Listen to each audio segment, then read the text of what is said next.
வணக்கம், என் பெயர் கருப்பையா. என்னோட ஊர் கருங்குளம். இது வந்து பாரம்பரிய தொழில். 10 வயசுல இருந்து மண் தொழில் தான் பார்த்துட்டு இருக்கேன்.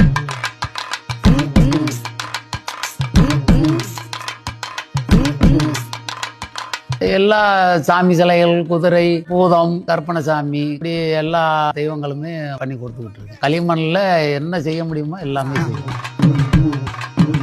வாகனம்னு சொன்னா வந்து ஐயனாருக்கு குதிரை வாகனம், கற்பருக்கு குதிரை வாகனம். ஒரு குதிரைன்னு சொன்னா உடனே ஒரே நாள்ல முடிய மாட்டாது. 4 நாள் 5 நாள் பார்க்கணும். கையில கட்டி கட்டி கட்டி கட்டி இந்த டிசைன் பார்த்து போய் அப்படி போய் முடியணும். அது பார்த்தா அது நல்லா இருக்கும். மண்ணுமே வந்து நல்ல மண்ணா இருந்தா தான் இது வந்து நம்மளுக்கு நிற்கும். களிமண்ணில் தான் பண்ணுறேன். இந்த மண் மணக்கும் பாருங்க, கமகமன்னு. இந்த நெல் முளை கட்டினோம்னா எப்படி இருக்கும் வாடை, கமகமன்னு அதே வாடை தான் வரும் இந்த மண்.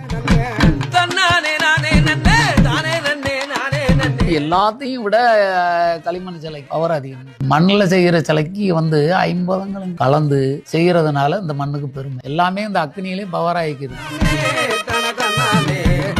பாட்டையா சொல்லுவார், அரசியல என்னடா பண்ற, கையிட்டா பண்ணணும் அப்படின்பாரு. நான் கையிட்டு தான் பண்ணேன். இது பார்த்தா தான் அவங்களுக்கு அந்த சுத்தம் கிடைக்கும், இல்லையா சுத்தம் கிடைக்காது. நம்மளுக்கு இப்படி செய்யணும் அப்படிங்கிற தன்னோட கற்பனை வேணும். மனசுல கற்பனை இருந்தா தான் அதை பண்ண முடியல.